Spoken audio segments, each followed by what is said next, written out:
Thank you, Jesus. Can start, sister. Okay, brother. Thank you, Lord. Thank you, Jesus. Okay, let's pray. Loving Father, we thank you. We praise you, Lord. Thank you, Jesus, for your love, for your mercy. Thank you, Lord, for your grace. Thank you, Father, for you deserve all glory. You deserve all honor. Lord, there is none like you. None who loves us like you do, Father. Father, we thank you for the gift of Jesus that you've given to each one of us. You've offered your Son as a free gift to the whole world, knowing and believing, Father, that all those who come to him receive eternal life. They are not perished, but they receive eternal life. And Lord, it is your desire that everyone comes to the knowledge of the truth. Everyone comes to know the heart of the Father through the Son. Holy Spirit, you are a teacher, Lord, you are a guide. In this class, Lord, the truths that we are learning, the topic that we have been studying, Lord, to understand how do we pray for an unsaved loved one. Holy Spirit, it is you who's teaching us, opening our understanding, showing us the truths one after the other, validating it with your written word, demonstrating it with your love, with signs and wonders, Lord. We ask you tonight, Lord, to take complete control over this session. Let there be everything of you, Lord, nothing of me. Lord, teach us the truth. Teach us, Lord, the ways. Show us, Lord, how we can confidently and boldly come before your throne of grace, Lord, believing with faith for our loved ones. Thank you, Jesus, for opening up the scriptures, for opening up the truth and allowing the light to shine forth from that truth into our hearts of all of us who are watching, listening, and hearing your word right now. We believe it and we receive this prayer in the name of Jesus. And we thank you, Father, for always hearing our prayer. In Jesus' most holy name we pray. And all God's people said, Amen. Amen. Praise God. Praise God.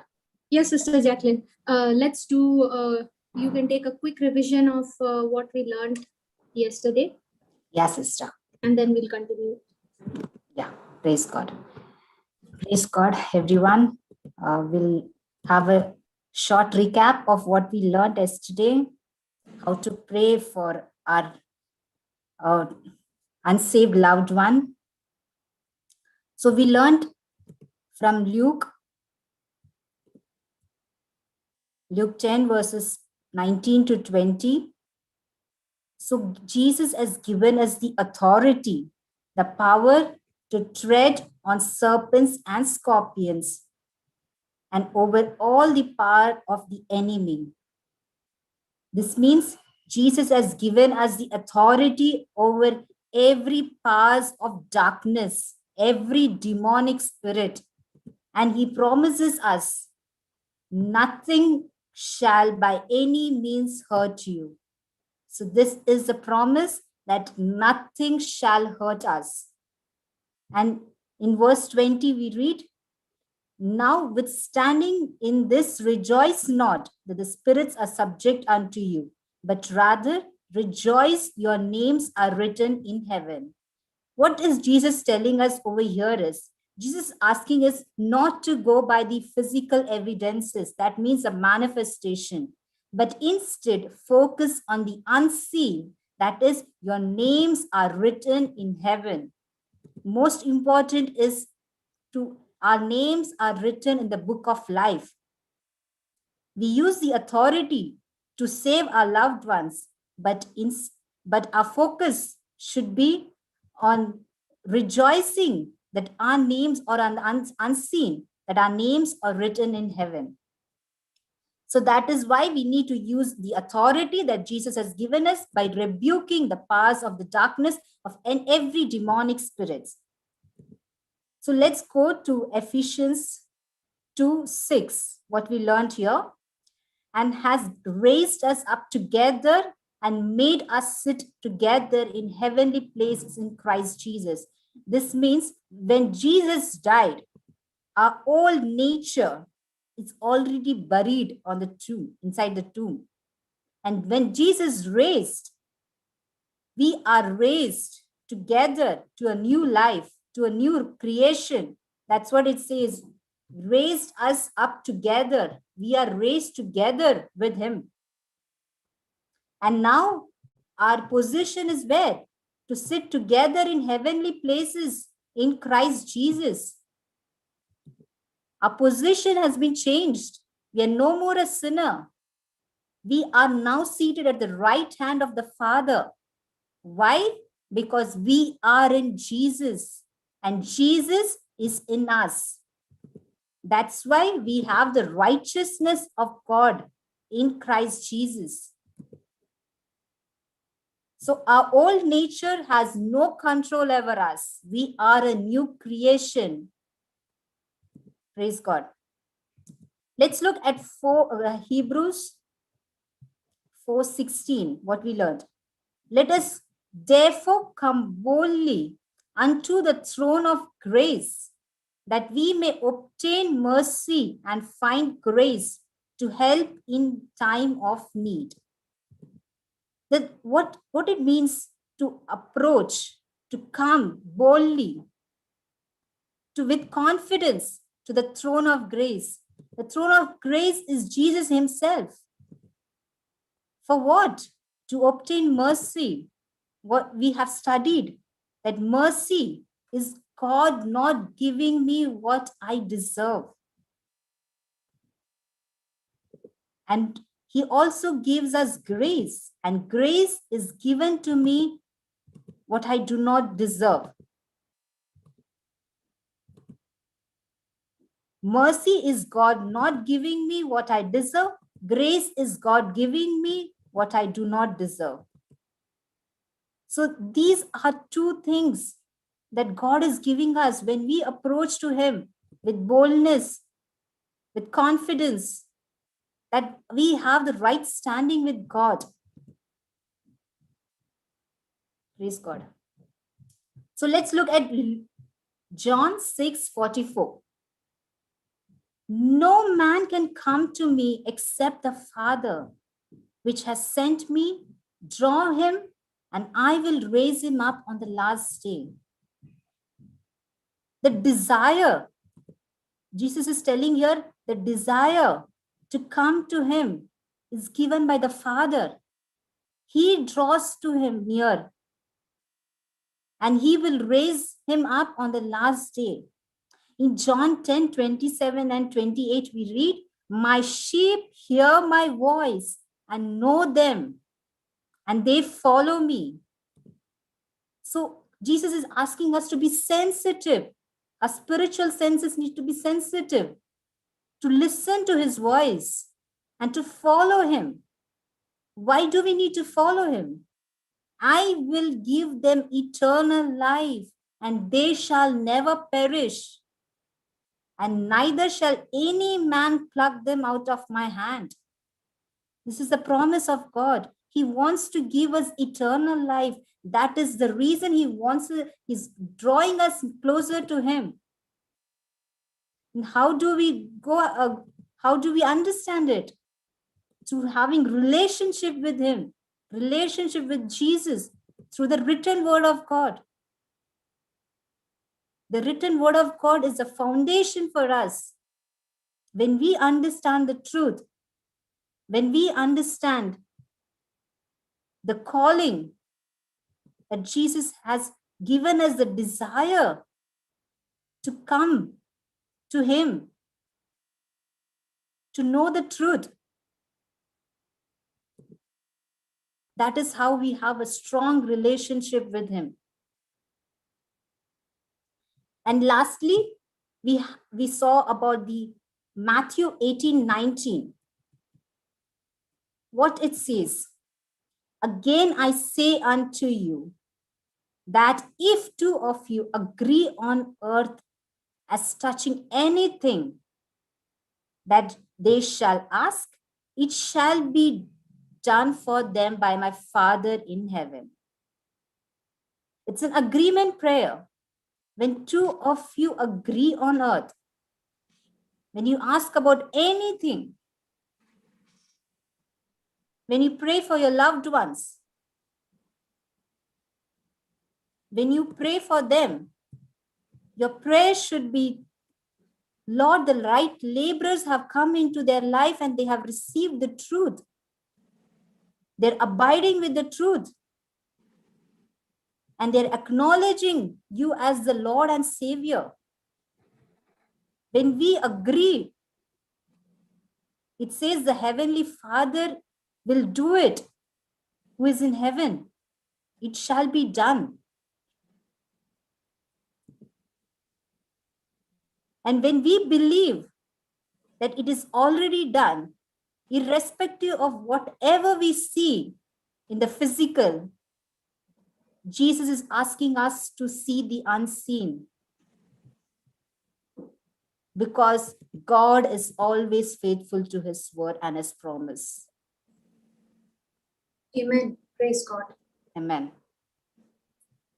Thank you, Jesus. Wonderful, Sister Jacqueline. Praise God. Praise God. Amazing. Sister, Yeah. let's go to Luke chapter 10, verse 19 and 20. Yeah, 1 second, sister. Yeah.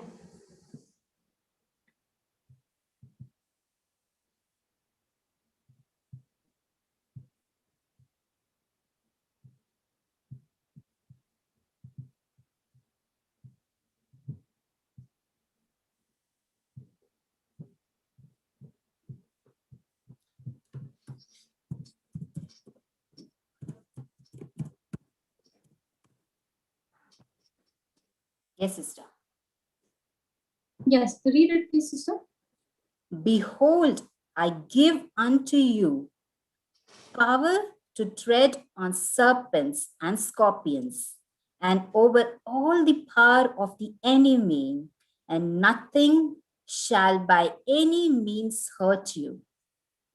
Notwithstanding, in this rejoice not that the spirits are subject unto you, but rather rejoice because your names are written in heaven.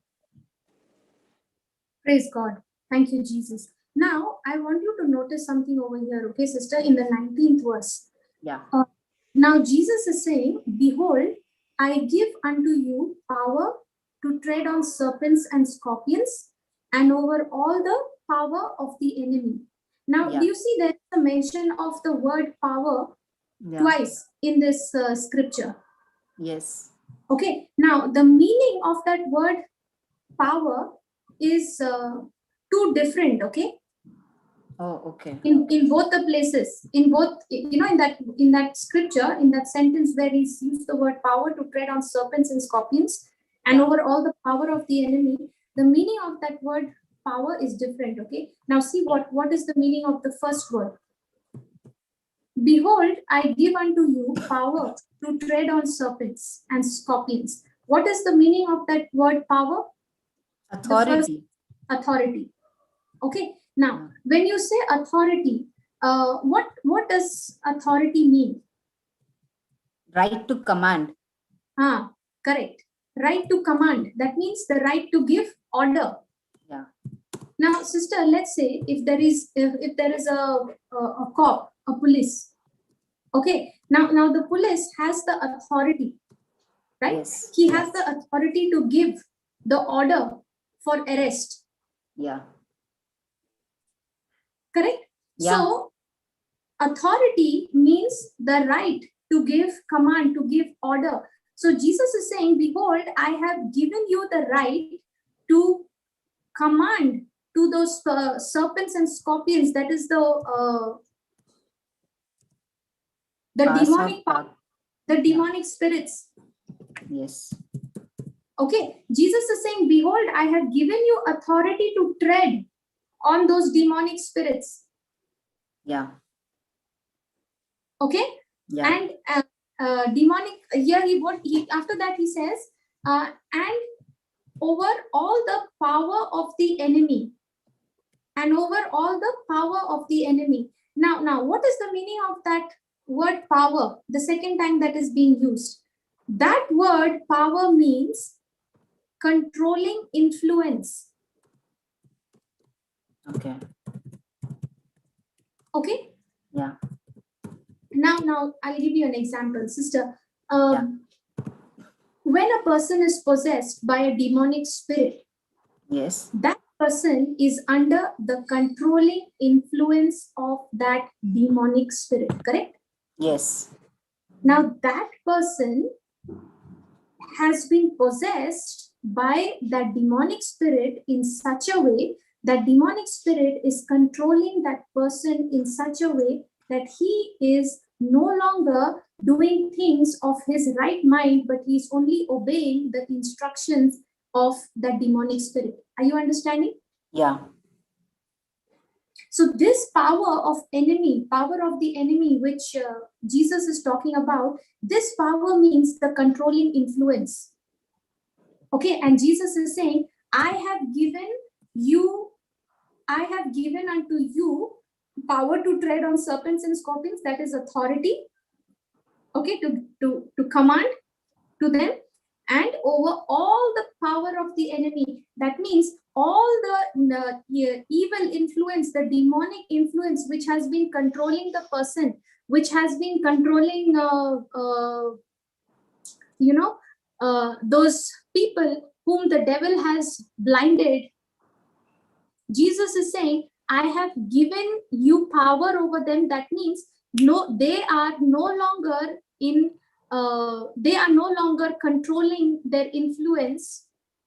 They have no longer controlling influence over you, but rather you have controlling influence over them. Okay. Are you understanding? Yeah. Yeah, sister, I think Sister Clara has asked to put the YouTube link. Can you just put it, sister, on the chat, please? Yes. I'll do that.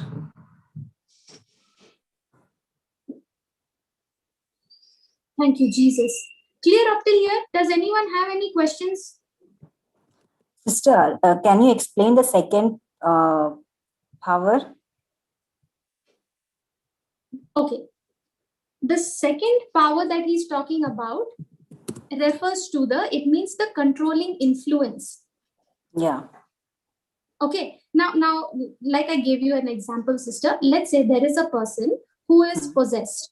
You see that person manifesting in so many different kind of ways, right? Like an animal, and he has so many different ways. Now that person, if he is under his control, he will not be doing all that. Correct? Yeah. Now, the reason why that person is manifesting, is behaving like that, it is because the demonic spirit is taken controlling influence over that person. Yes. Clear? Yeah. So Jesus is saying, you are no longer the demonic spirits. Now the powers of the enemy, the devil and his agents, who Satan, who keeps deploying his agents over people and controls them and makes them to do exactly what they want to do. Okay, yeah. Exactly that demonic spirit wants to do. Jesus is saying that power is broken now. Now those demonic spirits have no longer controlling influence over you, but you have controlling influence over them. That means you can command, you have the right, you have the authority to give them order. In the name of Jesus, I bind you and I command you to get out of this person and break every activity of yours in the name of Jesus. Are you understanding? Yeah. So now, uprooting that. Yeah. See, sister, it's like the control coming. Now the control is in your hands. Yes. Are you understanding? Yeah. See, sister, when you play a video game, the Yes. joystick that you hold in your hand, right? Yeah. Now with that joystick, you can press the button and you can see the person on the screen moving left, right, whichever way you want. Yes. Yes. You are the one controlling him. Yeah. Are you understanding? In Yeah. the same way, sister, the authority that Jesus has given you, the anointing which he has given you, now with that authority, with that anointing, now you are no longer being controlled by the enemy, by the demonic spirits, but now you have control over that demonic spirits. Now the moment you open your mouth and you say, be quiet in the name of Jesus, stop speaking unbelief in the name of Jesus, the moment you say that, sister, that demon has to shut himself. Yeah. Is that clear? Yes. Yes. Yes. Clear. Yes, And God. that's Yeah. what he said. Nothing shall by any means hurt you. Now, sister, many a times when we try to speak against that demonic spirit, the immediate thought comes to my mind, what if he backfires? Yes. Right? So Yeah. that's what Jesus is saying, nothing shall by any means hurt you. You have the power, you have the authority, you have the right to give order to that demonic spirit to get out, and you have the power. That means you have the controlling influence over that demonic spirit and the powers of the enemy. Now, sister, is that infirmity, that sickness, the power of the enemy? Yes. So when I take authority over that spirit of infirmity and I command it to get out of that person's body, does it have to obey me? Yes. Yes. Now, when you are laying hands on that person and you're praying, the thought will come, don't lay hands, that sickness will come upon you. But the believer lays hand on the sick and sick shall recover. Why? When the believers lay hand on the sick? Because Jesus has given them the power over the enemy. Yeah. And nothing shall by any means hurt you. Are you understanding? Yes, sister. Okay. Yes, God. Yeah. Let's go to John chapter 6, verse 44 and 45. Yeah.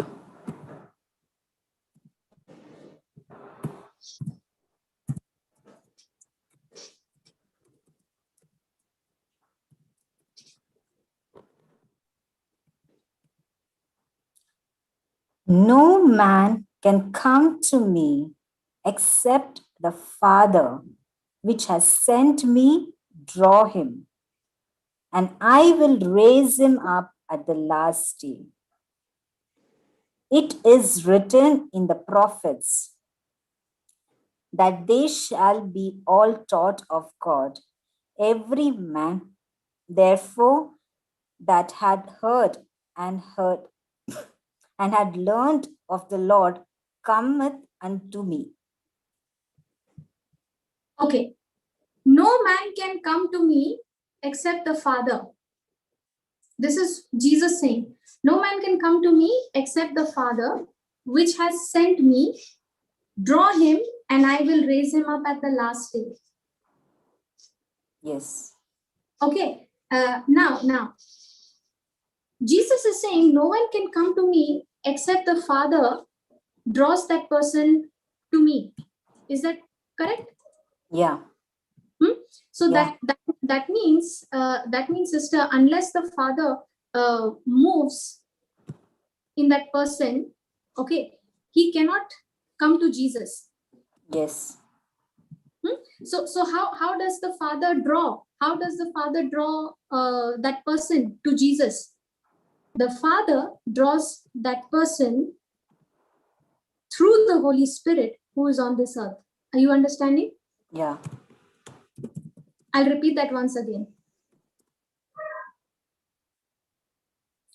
Jesus is Father saying, draws the person through the Holy Spirit.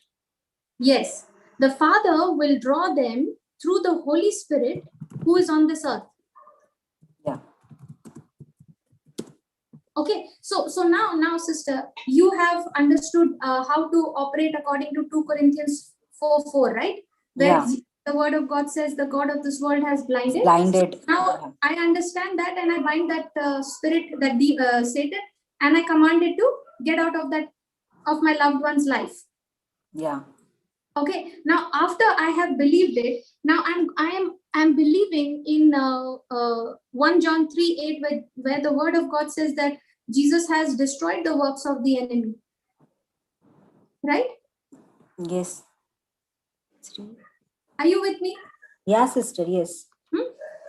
Now, he has not only destroyed the works of the enemy, but he has disarmed the principalities, the powers, and made a public display of it. He has even destroyed the power of death that the enemy had. Yes, yes. So now understanding what Jesus has done and the authority and the power that he has given to us according to Luke 10:19 and 20, now you can come boldly to the Lord, to the throne of grace, and say, Father, I thank you that this person who was blinded by the devil has now been set free. Are you following? Yes. And you will start saying, thank you, Father, that just as you said in John 6:44, that no one can come to Jesus except you draw him. So you say, thank you, Jesus, thank you, Father, that you are drawing this person through the Holy Spirit. Yes. That's what the Holy Spirit has been sent forth upon this earth for. Okay, now, the moment you say, Father, thank you that you have drawn this person's heart to Jesus through the Holy Spirit. Now the Holy Spirit will start drawing this person to Jesus. Are you understanding? Yes. And how does the Holy Spirit draw that person to Jesus? Do you want to see? Yes, sister. Okay, go to John chapter 16, sister.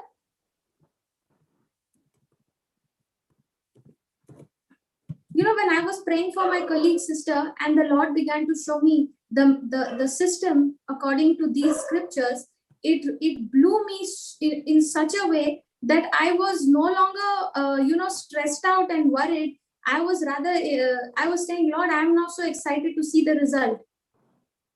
John chapter 16, verse 8 to 11, you can put.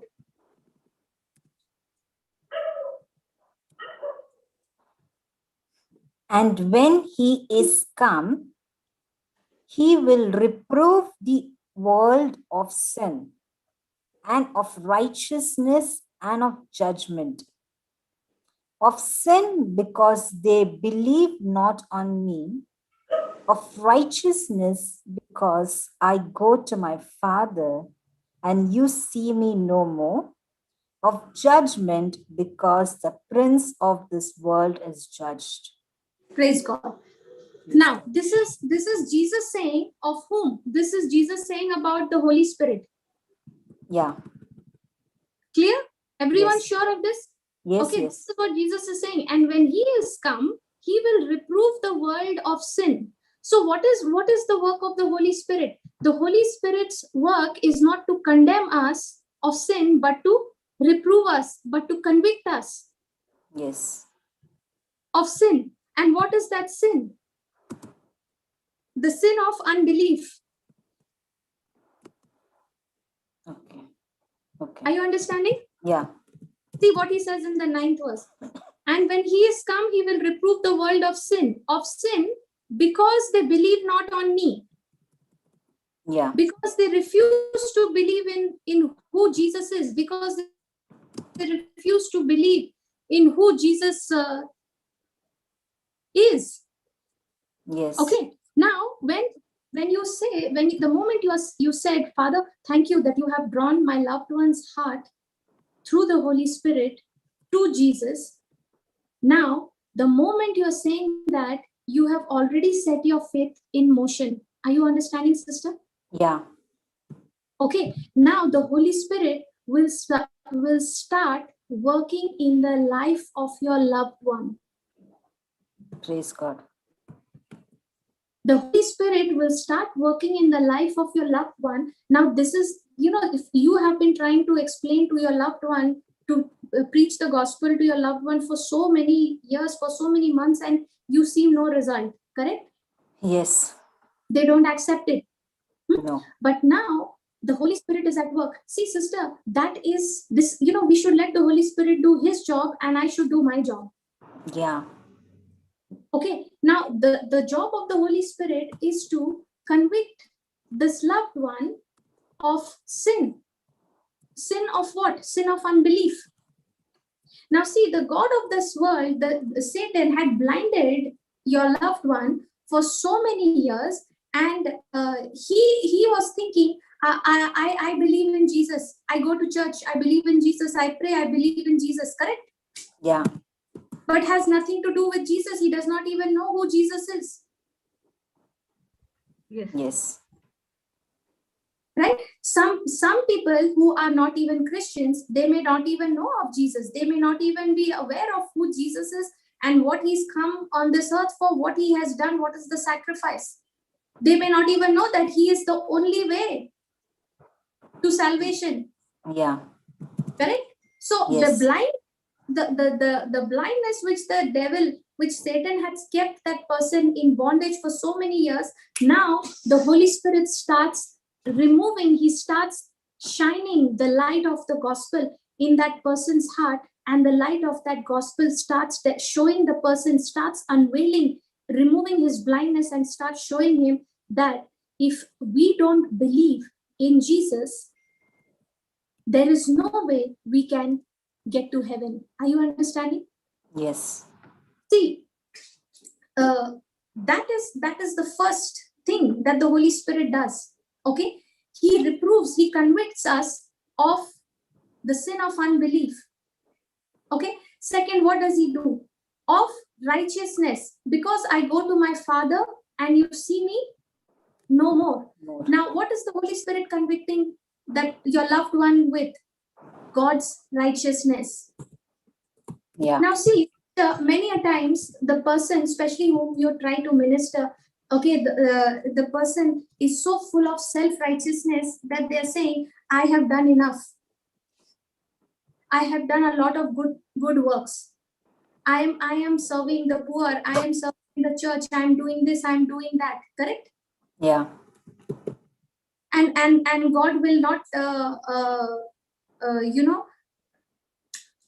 miss on all those good works that I have done. He will surely reward me for my good works. Correct? Yes. Now, is he correct? Is he right about that righteousness? It is not his self-righteous, no? Yes, because the word of God says that our righteousness is as filthy rags. With our righteousness, with our good works, we cannot make it to heaven. We cannot get to heaven. The only righteousness that gets me to heaven is the righteousness of God. So when Jesus suffered on the cross, he took my place. He became sin for me. He forgave me of my sins, and he gave me the very nature, the right standing, the righteousness of God to me. Are you understanding? Yeah. So now the Holy Spirit will start ministering to that person. He will start showing him that no matter how many good works you do, no matter how kind you are, or no matter what all great things you do, helping the poor, doing charity and serving in the church or whatever it is, those actions are not going to get you to heaven. Yes. Okay, the only thing that can get you to heaven is accepting the righteousness of Jesus.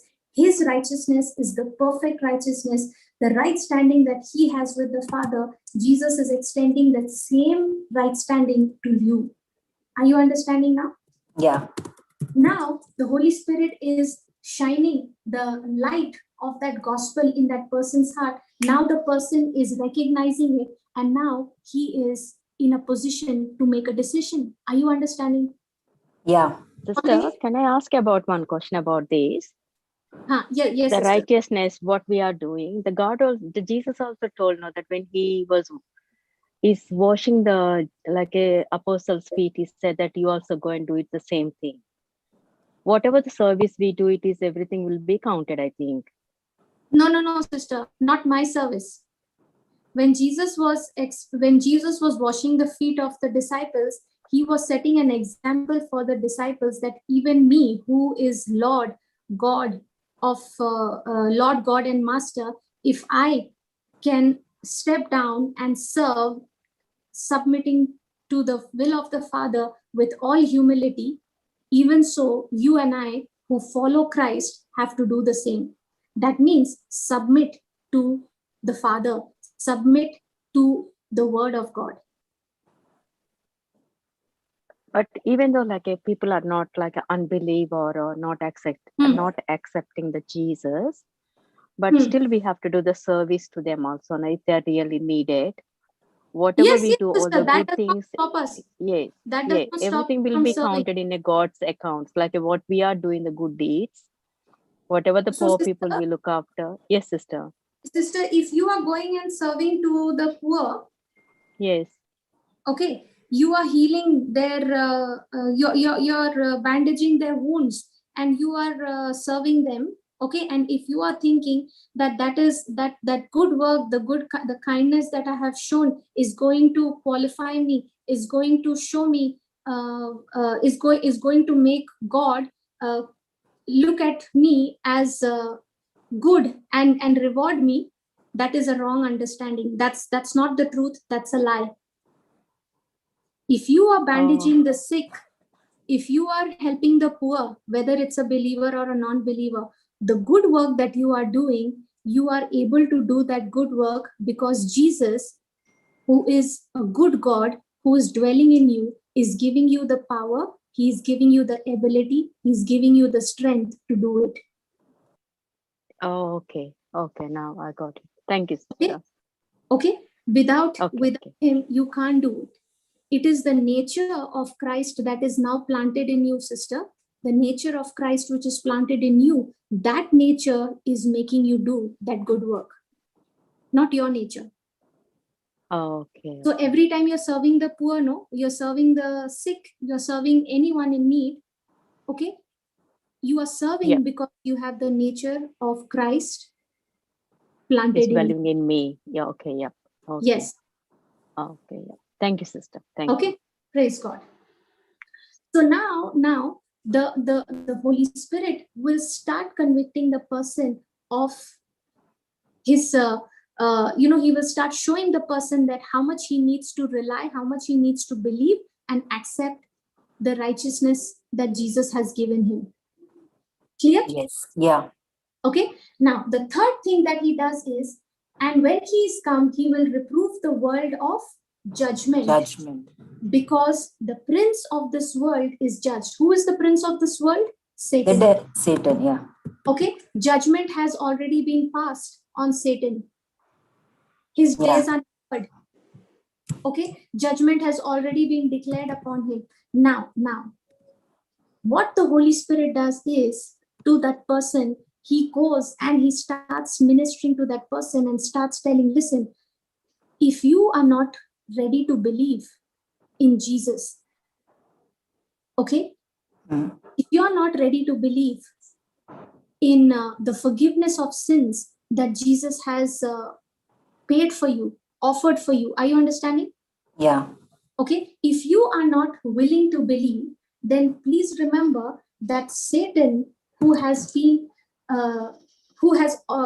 always been disbelieving, Satan who has always been blinding people with the lies, he has already been judged. And if you are not going to accept the forgiveness, if you are not going to accept the righteousness of God through Jesus, then you are going to be a partaker of Satan's judgment.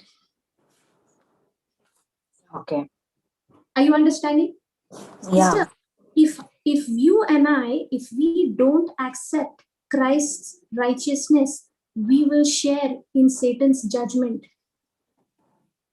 Yes. Romans 8:1 says, all those who are in Christ, there is no condemnation. Yes. Are you understanding? Now, when the Holy Spirit is convicting the person with all these truths, showing him of his unbelief, showing him of his showing him that he needs to believe in Jesus, showing him that how much Jesus has made him righteous, that Jesus has already removed this judgment from this loved one's life, but he's got to make a choice whether he wants to accept the righteousness of God, whether he wants to receive the forgiveness of sins and become a partaker of God's divine nature, or share in the judgment. Are you understanding? Yeah, sister. Now when the blindness has been removed from that person, now when the Holy Spirit is ministering the truth to that person, the light of God's glorious gospel is shining so bright in that person's heart that now that person has come to his senses. That person is now seeing that if I don't accept this, okay, the love that Jesus has for me, the righteousness that he has given me, the forgiveness that he has given me. Now, a person who is, only a fool will say no to it. Correct, sister? Yes. Nobody in their right mind who is being led by the Spirit of God will say no to the free gift of salvation. Yeah. Actually speaking, sister, before you and I were born again, okay, before you and I were born again, we were exposed to the gospel of Christ, correct? We heard the gospel. Yes. Right? And when we were hearing the gospel, what was happening, sister? The Holy Spirit had already started his work upon us. Yeah. Okay, somebody might have prayed for us. We don't know. Somebody might have said, "Thank you, Father, for turning my child's heart towards you. Thank you, Father, for showing my child the true path of life." Yeah. I remember in my case, my parents were praying for me. My mother was praying for me. My dad was praying for me. Are you following? So sister, now when that began to happen, the Holy Spirit was ministering to us of unbelief, right? He was showing us, see, this is what Jesus has done for you on the cross. This is what Jesus's blood has achieved for you on the cross. Yeah. And if you can believe it, you will receive it. And now when we began to see what Jesus has done for us, did we have the courage to say no? Or were we quick to say, Lord, I want to accept you? It took time, sister. Of course it took time, sister. Of course it took time. The Holy Spirit is not going to do this, for some people it happens immediately. For some, it takes time. Yes. It surely, in my case, it took years for me, sister. If I have to go back and see, it took years for me to realize, okay, like now when I see, I can clearly see how the Holy Spirit was convicting me, reproving me of sin, of righteousness, of judgment.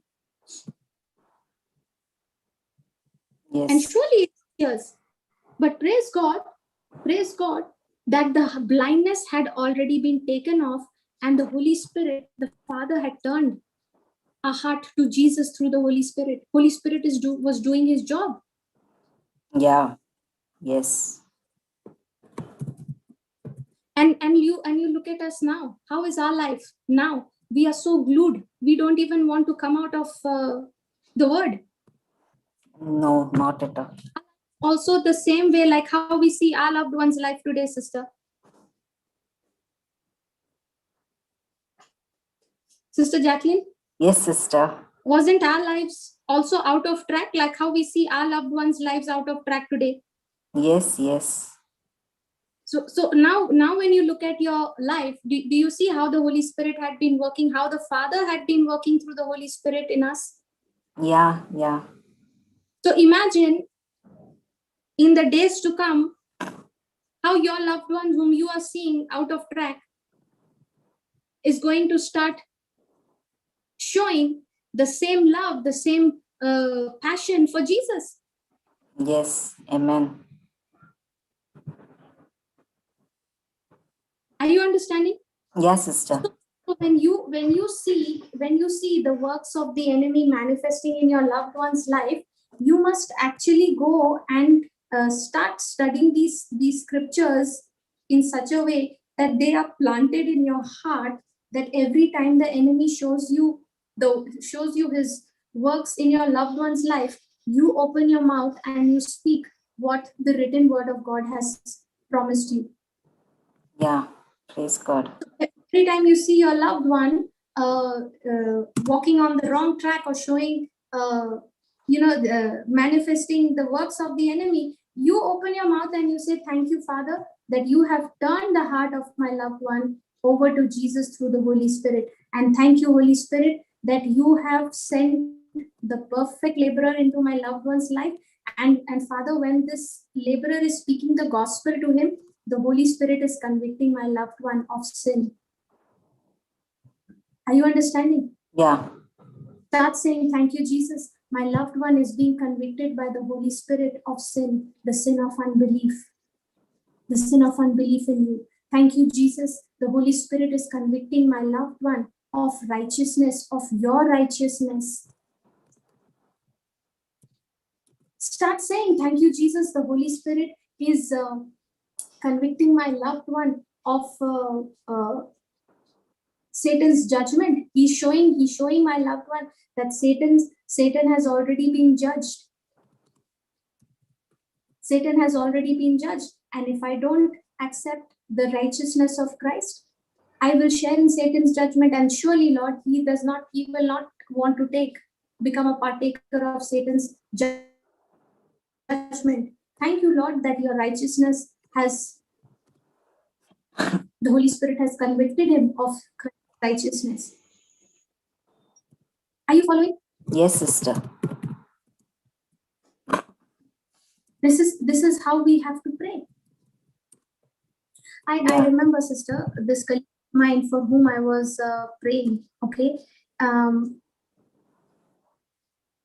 one day it so happened that when I was studying these scriptures and I began to apply, this colleague of mine came to me and he said, which church do you go to? So I told him, okay, and I asked him, "Are you coming?" So he said, "Yeah, I'm coming." Okay, that itself was a big thing. Praise God. Praise God. So, when that conversation started, he began to say, "Have you heard of this preacher?" He began to take names and all those things. Okay, and said, "This person did like this person did like that.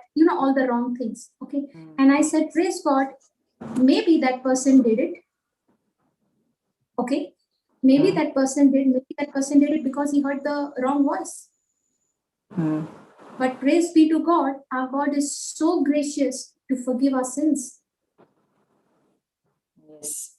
Every time, even though he's committed, but he's still a great man of God.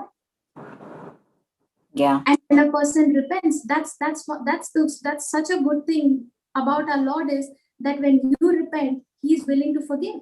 When you're willing to change your mind, he's willing to forgive. And his grace covers everything. Yes. Okay, so he was trying to pick an argument, or trying to tell me that these are all for commercial purpose and all those things. Okay, this is not true. And so I did not want to get into argument. The more when he started to ask about all those things, I was saying, "Thank you, Father, that the Holy Spirit is convicting him of the sin of unbelief. Thank you, Father, that the Holy Spirit is actually right now at work in him, convicting him of God's righteousness and of the judgment." Yes. Okay, sister, as I began to say that, ignoring all that he was saying, okay, yeah, I was really at peace, and I was rejoicing, and I was saying, "Thank you, Lord, that I don't understand where this peace has come from, but Lord, this peace is beyond my understanding."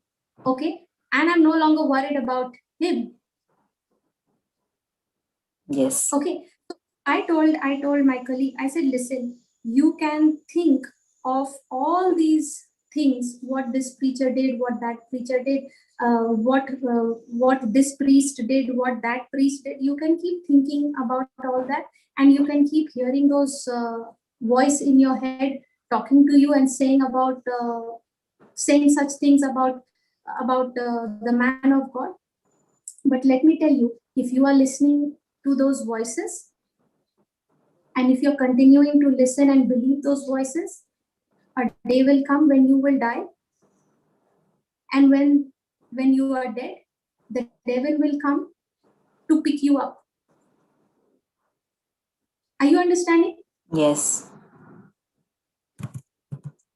Okay. And the devil will tell you, I have already been in this place. See how I deceived you to join me.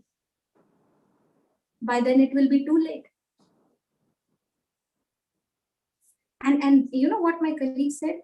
He said, actually speaking, whenever I get this thought in my mind, I always get another thought or another voice that speaks to me saying, what if they are not like that? And you're misjudging them. Are you understanding, sister? Yes. So I said, praise God, you better listen to what the word of God is saying. You better listen to what the Holy Spirit is saying and accept Jesus as your Lord, God, and Savior. I just said that and I just stopped, okay? I never said anything after that. I just left it, okay? And years later, he began to, years later, he came to me and he said that, I know I have been judging, I have been extremely judgmental about, men and women of God. I know I've made a mistake and I've understood the truth. Praise God. Now, sister, did I have to argue? Did I have to prove my point? No, that is not my job. My job is to only believe what the word says and start moving into action, start applying the rule book and be at rest. Simple. Yeah. The Holy Spirit's job is to convict that person. The Holy Spirit's job is to convict that person of the sin of unbelief. It is his job to convict him of God's righteousness and judgment. I don't have to get into it. Yes. Now how the Holy Spirit will do all these three things is up to him. Yeah. Is up to him whom he chooses to be the laborer. How he does it, it's up to him. My job is to be at rest. Yes. And we also studied, sister, in 2 Timothy 2:24, it says, the Lord's servant must not be in quarrelsome, but kind to everyone. 2 Timothy 2:24, we studied this, sister. Yes. So our approach towards others, not to quarrel, but only to bring them to the knowledge of the truth. Absolutely. Sister, there was some very interesting questions that came up today in the Hindi session, okay? Praise While God. we were learning on this topic, okay? I'll tell you of those questions, okay? So one person asked that, sister, do we have to first bind bind Satan who is blinding the eyes, blinding the minds of the people, especially when they go to minister to non-Christians. Okay. When you especially go to minister to the non-Christians, do we first have to bind Satan who has blinded their minds to the truth, or should we start preaching the gospel to them? Isn't that an interesting question? Yeah, sister. Praise God. So when a situation like that comes, sister, we always ask the person, before we minister to the person, we ask the person, do you believe in Jesus? Yes. Right? When the person is saying yes, praise God, when the person says, yes, I believe in Jesus, my door is open for me to preach the gospel to that person. Yeah. Okay. So when the person is saying, yes, I believe, praise God, the Holy Spirit is already at work in him. Yes. There are some people who resist. Yes. Okay, there are some people who will believe everything you are saying about Jesus, but refuse to accept him as the Savior, as the Lord. Yeah. Correct? Yeah. For them, all God are one. The philosophy of them, Yes. Some people will not believe. Okay. Now if they are not believing Jesus as the Savior of the world, as the Son of God, okay. Now why are they not believing? Because Satan, the God of this world, has blinded their minds. Yes. Now when speaking to such a person and the person is listening to everything, okay, but when I say, okay, now you believe in Jesus as your Savior, do you want to accept him? He's saying, no, I don't believe. Now what is that block for? That block is because the devil has blinded his mind. So now in that situation, you don't go to try forcing and explaining to that person the gospel. You take authority over that devil who has blinded him, bind him in the name of Jesus and command him to get out of that person's life. Yes. Okay? And you start believing what the scripture says in 2 Timothy chapter 2, verse 26. Just give me that scripture, sister. Yeah, sister.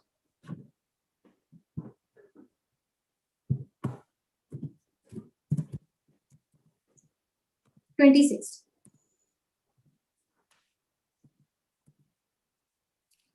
And that they may recover themselves out of the snare of the devil, who are taken captive by him at his will. So the moment you have believed 2 Corinthians 4:4 over that person, no? Yeah. Your next is to believe 2 Timothy chapter 2, verse 26 and say, thank you, Jesus. This person has come out of the snare of the devil who had taken captive at his will. Yes. Are you understanding? Yeah. Sister, this becomes our corresponding action if I'm believing 2 Corinthians 4:4. If I believe that Satan's authority and power over that person has been lifted up. Yes.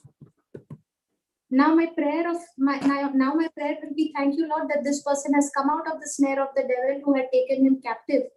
He was, this person was speaking not his words, but he was actually speaking devil's word who had held him captive. Yes. He is making, actually the devil is making this person dance to his tunes. Yeah. So the moment you believe 2 Corinthians 4:4, your prayer of thanksgiving will trigger and say, thank you, Lord, that this person has come out of the snare of the devil. Yes.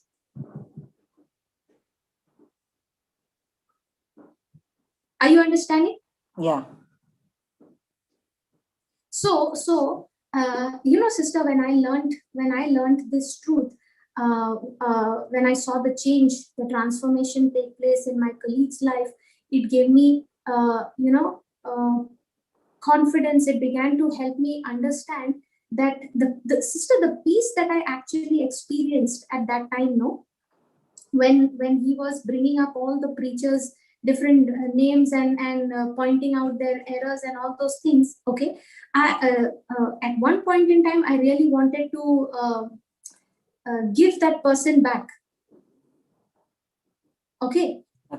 But I just shut my mouth because I began to believe. The Holy Spirit began to remind me of John chapter 6, verse 44. Yeah. No one can come to me except the Father. And the Father has turned his heart towards Jesus, and through whom? Through the Holy Spirit. So the Holy Spirit began to show me that he's already at work. It is the devil who is trying to deceive me. Yes. Okay, now let's go to John chapter 16, sister. Yeah, sister.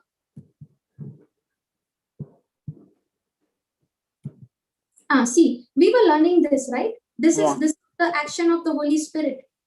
Yes. This is the ministry of the Holy Spirit. Now the Holy Spirit, Jesus is saying when he is come, he will reprove the world of sin and of righteousness and of judgment. Yeah.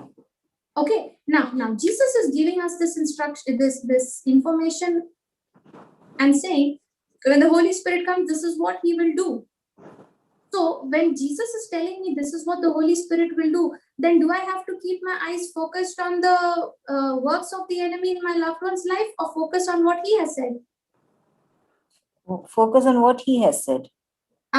You know, when Jesus is giving these instructions, all these when he's speaking, just see how he closes this chapter, okay? Go to the last verse, 33. Put John 16:33, sister. Yeah.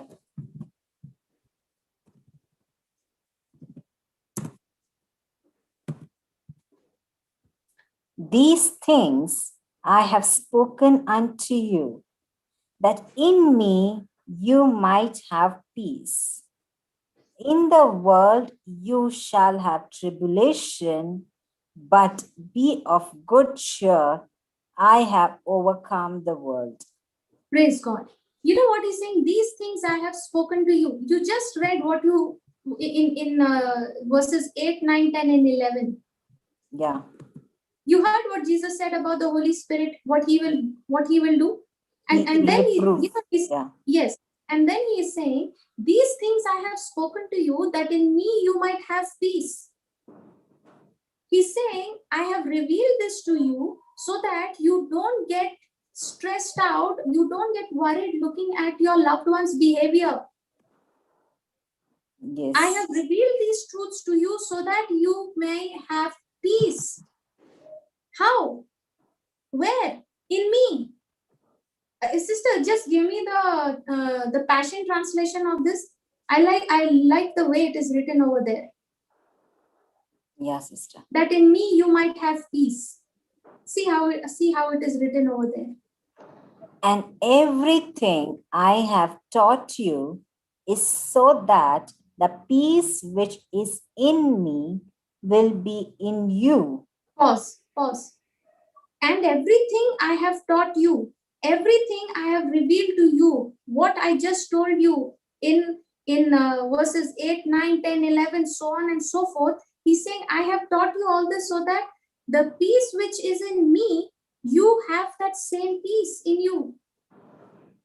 That same peace. Now, sister, imagine, you take your loved one in prayer before Jesus.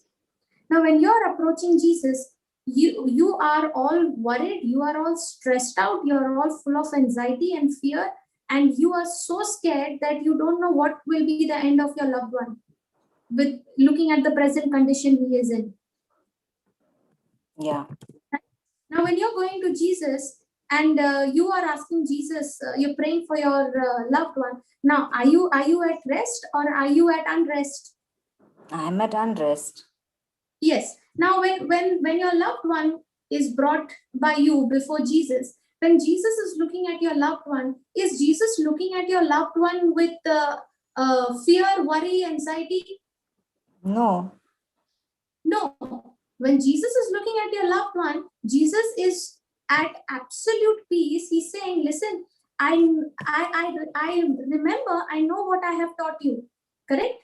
I know what I have done for your loved one. So I am already at peace. The Holy Spirit is already at work in your loved one and in my creation. Are you following? Yeah. Jesus is saying, okay, let's say, sister.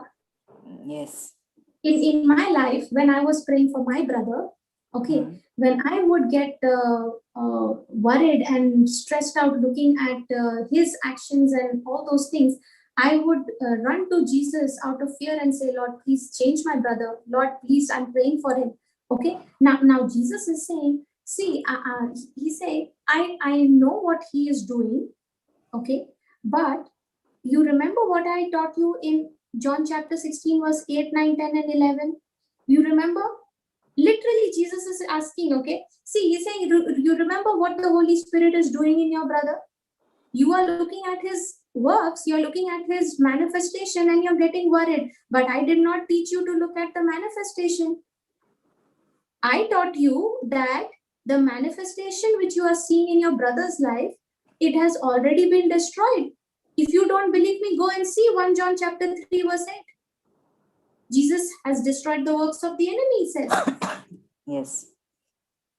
Okay, so he says, listen, I am at peace. I am looking at your brother and I can see what a mighty man of God he has become. And I am at peace because I know what the Holy Spirit is doing in his life. And he is saying, everything I have taught you is so that the peace which is in me will be in you. I'm not worried about him. I'm not worked up about him.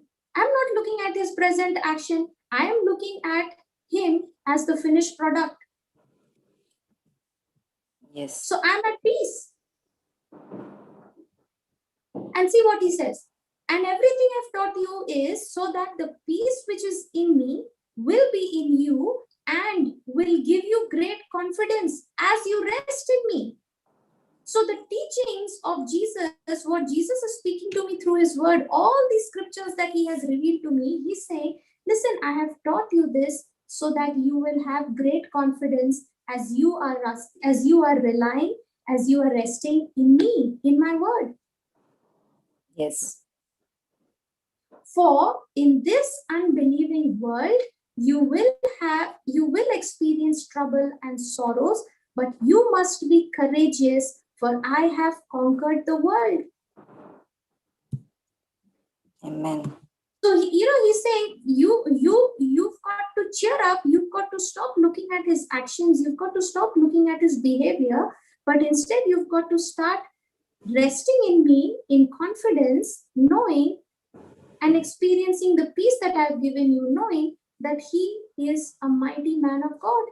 He is a changed, he's a transformed person. He's working in my kingdom. He belongs to me. Sister, you know, when Yes. Jesus is saying, for I have conquered the world. Yeah. You know what that means? He has the authority. For I have conquered the world. Yeah. Because Now, Satan is defeated, no, sister? For I have conquered the world means what? Now that unbelief, that works of the enemy, the power of the controlling influence of the enemy, the demonic spirits. Jesus is saying, I have conquered them all. So you don't be you don't go under their influence. You don't allow them to control you, but remember, you are the one who has the authority. You are the one who has the controlling influence, the power. You are supposed to give order, not take order from the enemy. Yes. Now, when you understand that, are you going to be sulking? Are you going to be crying? Are you going to be depressed? Or are you going to be overflowing with joy and courage? Overflowing with joy. Did you get it? Yes, sister. From that, sister, I began to pray for my family members, saying, thank you, Lord, that each and every member of my family, I began to take their names. You know, let me show you this, okay? This is so amazing. This is what I did, okay? Sister, give me Hebrews chapter 4, verse 16.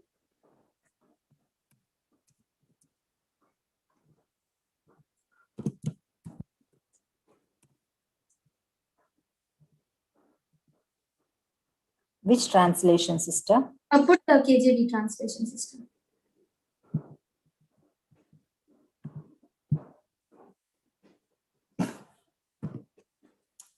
Let us, therefore, come boldly unto the throne of grace, that we may obtain mercy and find grace to help in time of need. Praise God. Now, let us therefore come boldly unto the throne of grace. Where is he saying to come boldly? Unto the throne of grace. Okay. Now, sister, do you remember Jesus said the Father is looking for worshippers who will worship him in spirit and in truth. Yeah. Right? Who will worship him in spirit and in truth, who will obey him, who will follow his instruction, who will love him. Okay, Yes. How? In spirit and in truth. Okay, now, sister, the things of the spirit cannot be sensed by our physical senses. Yes. The truth can't be sensed by our physical senses. Now, all this, the spirit and the truth, the worshippers that the Father is looking for is those who will worship him in spirit and truth. So when I have to connect with him, I can't use my physical senses to connect with Jesus. Correct, sister? Yeah. I have to use another sense which he has given me called as the Faith sense. Faith sense to connect with me, to connect with God.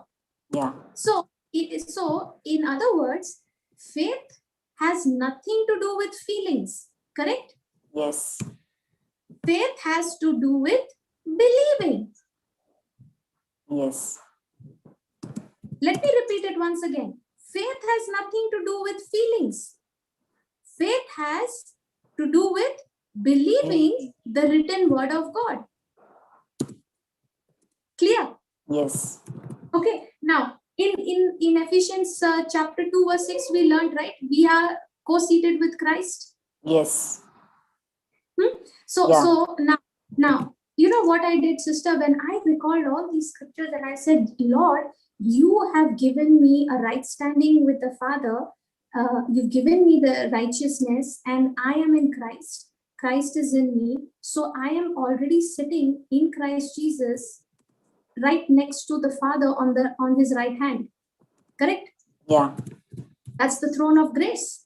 Yes. Okay, so I said, Lord, faith is believing in the written word of God. So Lord, right now I may be in flesh and blood in this planet Earth, but Lord, I am already connected to you in the spirit, correct?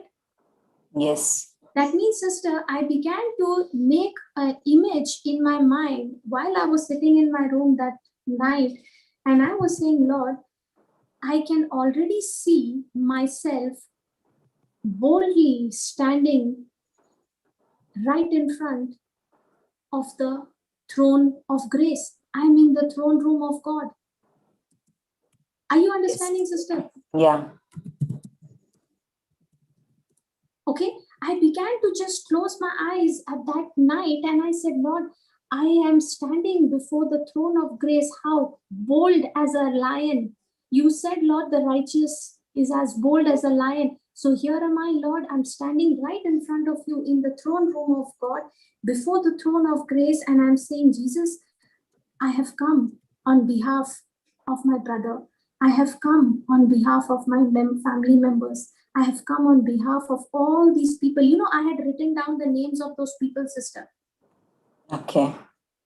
Okay. And literally, I was, imagining, closing my eyes, and I was believing, I was seeing myself in faith, believing what the written word of God says.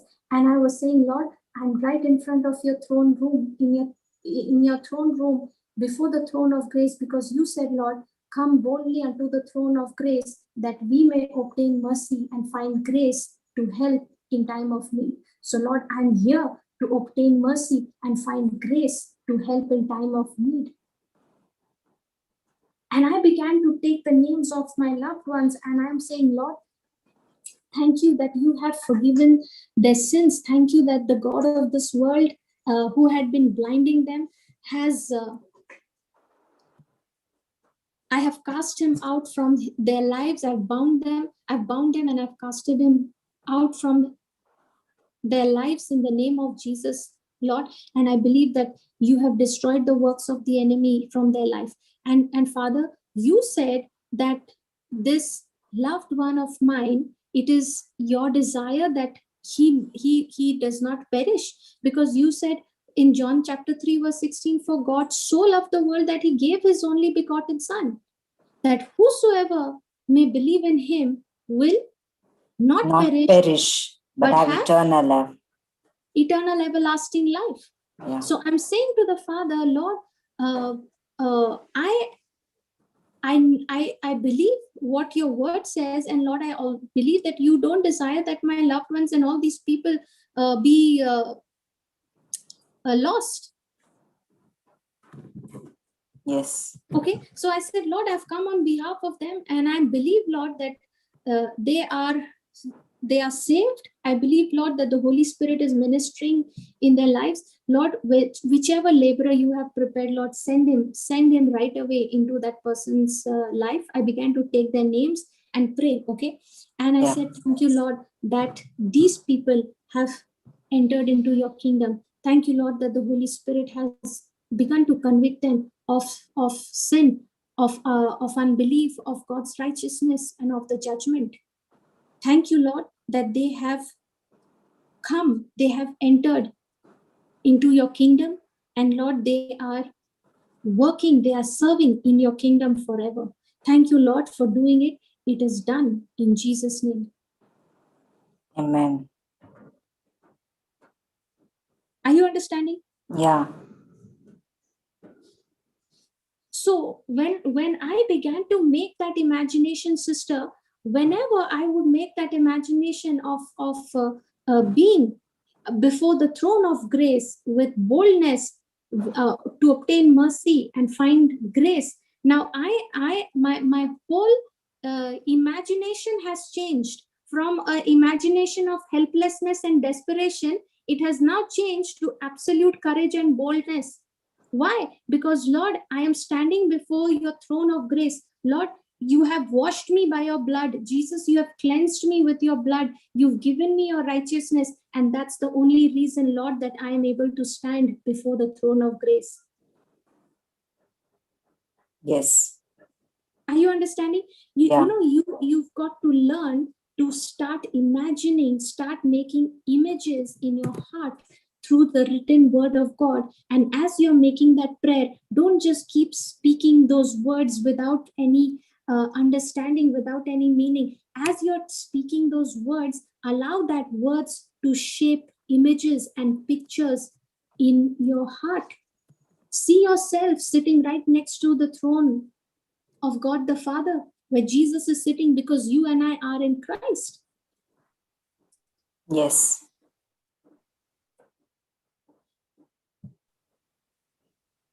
Praise God. Are you understanding? Yes, sister. Okay, and remember, when you are doing that, okay, the devil is going to try his best to come and interrupt you. Yes. Are you following? Yes, sister. Okay, how many times, sister, when you sit to intercede for someone, when you want to pray for someone, the devil will remind you of the sins that you've done. Yeah. He will remind you of all the shortcomings, the failures that you happen to do on that day. Yes. You know, what is that called as? That is called as accusations. Yeah. Okay, sister, give me Revelations chapter 12, verse 10.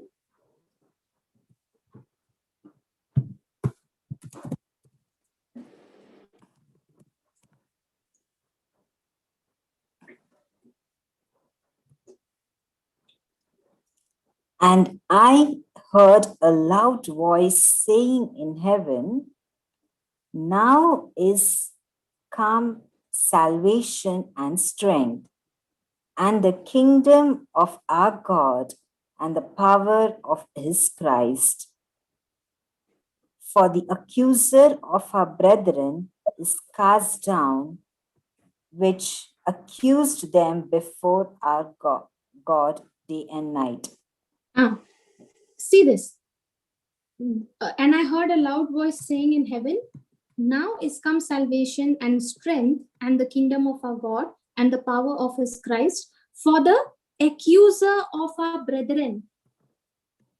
The accuser of our brethren is who? The devil. He's Satan. Yeah. He's our accuser. He is accusing us before God day and night. Yes. So who is the accuser? The devil. 1 Peter 5:8. Just give me 1 Peter 5:8, sister. The devil is a roaring lion, no, sister? Yes.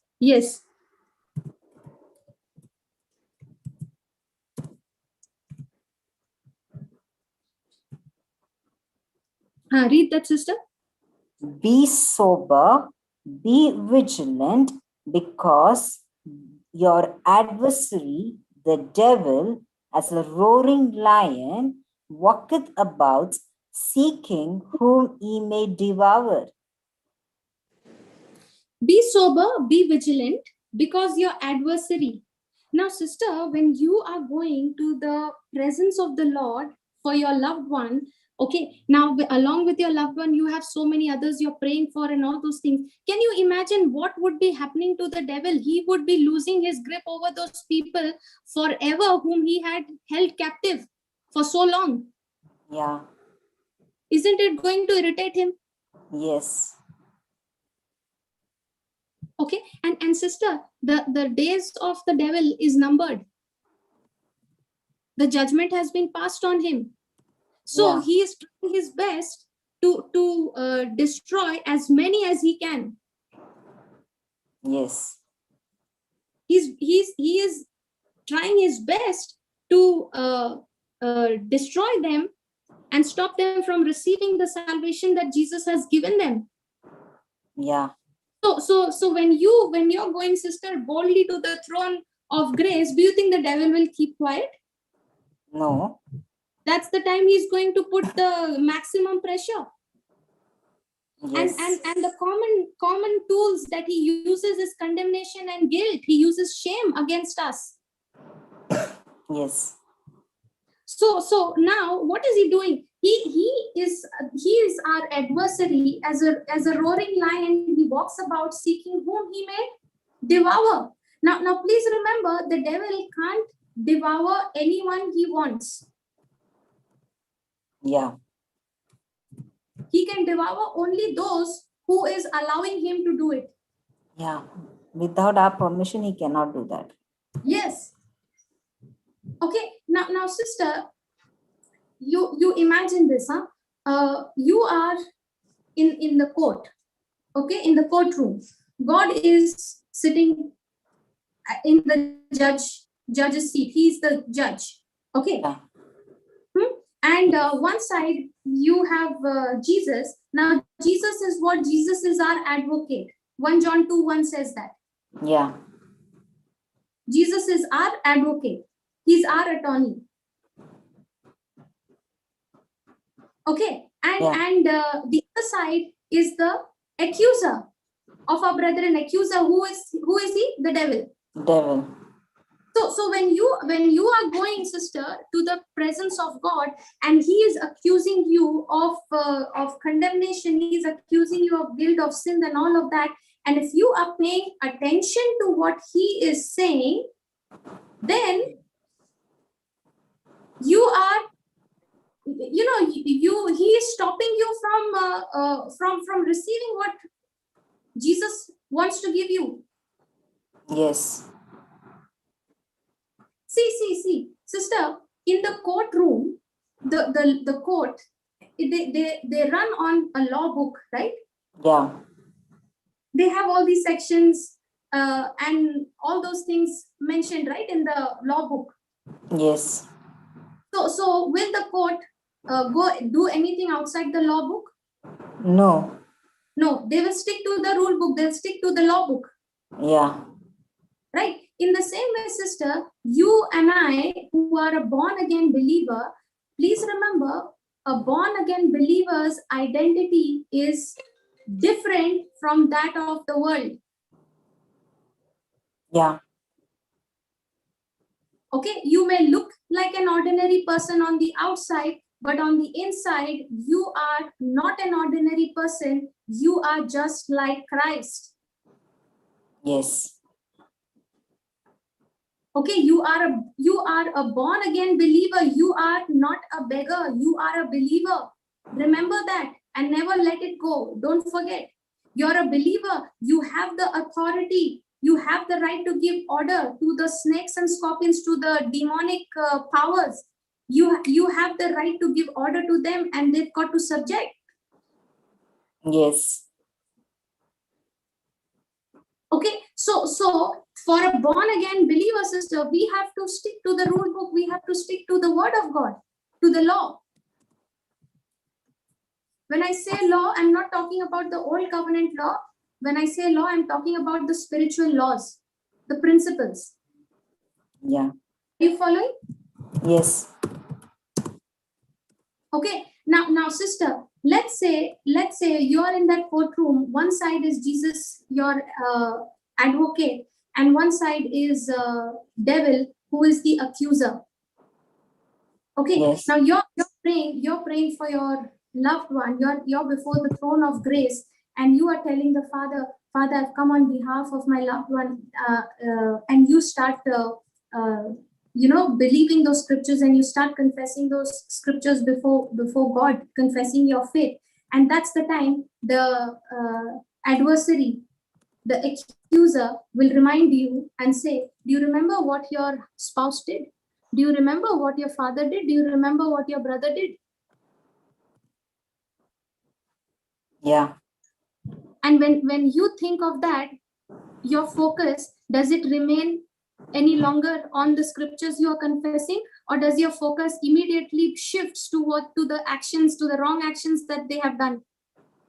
Shift to the wrong action. Shift to the wrong actions, and then you will also be wondering, my God, is really what such a blunder he's done. I don't know how God is going to forgive, and what is his way out. Correct? You see, Yeah. it all starts with that small thought, one small thought, and you pay attention to it. It keeps on multiplying, and you find yourself, you are no longer focused on the promise. Your attention is now on the problem. Yeah. That's exactly what the accuser does. Yes. Okay, but sister, on the other hand, is our advocate, Jesus. Yeah. Now, when the accuser is saying your loved one did this, you did this, how can you stand before God? How can God forgive your loved one? Now, when the accuser is putting all those accusations, the advocate, that is Jesus, he knows the word, correct? Yes. He knows the scriptures. Yes. Because he is the word. Yeah. He knows what he has done. And he is saying, listen, I have already destroyed the works of the enemy from his life. I have shed my blood, and by my blood, I have washed him clean, made him white as snow. There is not even a single stain of sin on this person. I washed him clean. I died for him. Yes. So now, whom are you going to witness? Are you going to witness with the accuser by paying attention to him, or are you going to stand in agreement and speak what Jesus is speaking? Now, you know what? The law says that 2 witnesses are required. Yeah. Okay. So now, before the judge, before God, you and Jesus have become the 2 witnesses. Yes. Jesus, your first witness, and you have become the second witness by agreeing to what Jesus is saying, not looking at your loved one's problem, not looking at your loved one's wrong behavior and habits and wrong actions, but now you have begun to witness and stand in agreement with what your advocate is saying. And when you are sticking to what your advocate is saying, what Jesus is saying, you will see what Jesus has done for that person. The just God, who is a faithful God, who is a just God, will look at what Jesus has done and set your loved one free. Yes. Praise God. Are you understanding? Yeah. It is so important to go by the rule book, to go by the spiritual laws, to go by the written word of God. We have to go by the written word of God, not by what I feel, what I see, and what I think. Yes. listen, remember this. See, if I don't go by the rule book, if I don't go by the written word of God, what Jesus has done for me and for my loved one, then my adversary, that is the devil, will step in between you and God. Yeah. Are you understanding? Yes. If we don't go by the word of God, by what Jesus has done, if I'm not agreeing with that, then the devil, that adversary will come in between us and in between me and God, and accuse us of doing something wrong. Yes. And remember, God cannot go above his word. Yeah. He's limited to his He has words. limited himself upon this earth by his word. He has limited. So he's saying, whom are you going to witness with?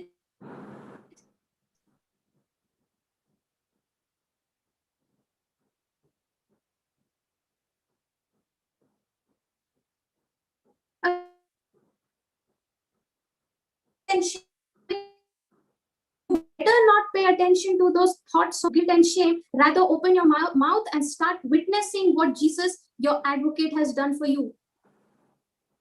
Yes. Say, Jesus, every promise of yours, every promise of God in Christ Jesus is a yes and an amen. Amen. Are you following? Yeah. Don't doubt his promises. Don't doubt his word. When you are saying, thank you, Holy Spirit, thank you, Father, that the Holy Spirit is convicting my loved one of sin, of that sin of unbelief, of God's righteousness, of judgment. Thank you. He's working. He's already at work. Thank you. The laborer whom you have sent is speaking the word and his heart is open. As you are saying that, don't doubt what God's word says by merely looking at the way your loved one is behaving with you. Yeah. You know, when you are looking at the actions of your loved ones and judging for yourself whether God has set him free, whether the Holy Spirit is working on him or not, if you are looking at those actions and judging for yourself whether the word is working or not, you know what does the scripture say for that person? That person is a double-minded person. Yeah. And nothing can he accept from God. He says, let that person know that he will not get anything from the Lord if he's double-minded. That's why when you are believing the word of God, believe in faith, nothing wavering. That means what? I still praise and I still thank God even when I don't see the manifestation. Praise God. Is that making sense to all of you? Yes, sister. Praise God. Okay, let's take some questions. Are there any questions, sister? I don't see on the chat box yet.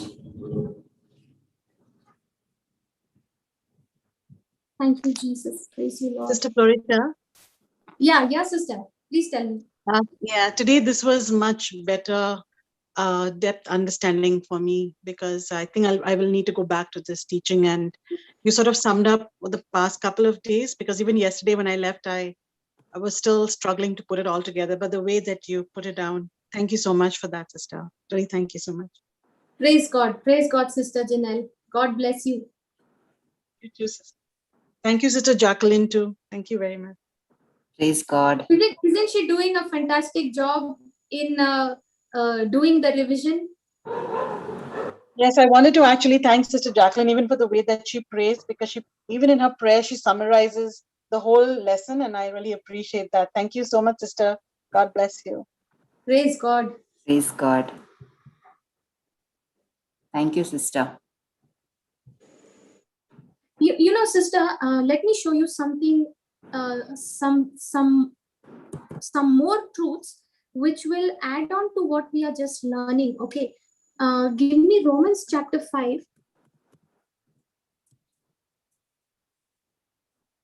See, this is, let's read from verse 1 to verses 5 onwards, sister. Yeah, till 5, 1 to 5. See, we were learning about how our adversary, the devil, is looking for someone whom he may devour, right? So Yeah. when we are interceding, or when we are standing in the gap for our loved ones, he comes with the guilt, he comes with thoughts of condemnation, and he wants us, he pushes, he forces us to agree with him, to witness to his words. Yes. Right? So Yeah. so what will help me, sister, to stop witnessing with his words and start witnessing or agreeing with Jesus's words, with what my advocate is saying? It is only when I understand what we are going to learn now in Romans chapter 5, verse 1, 2, 3, 4, and 5. Okay? Yeah, please read it, sister. Therefore, being justified by faith, we have peace with God through our Lord Jesus Christ, by whom also we have access by faith into this grace, wherein we stand and rejoice in hope of the glory of God.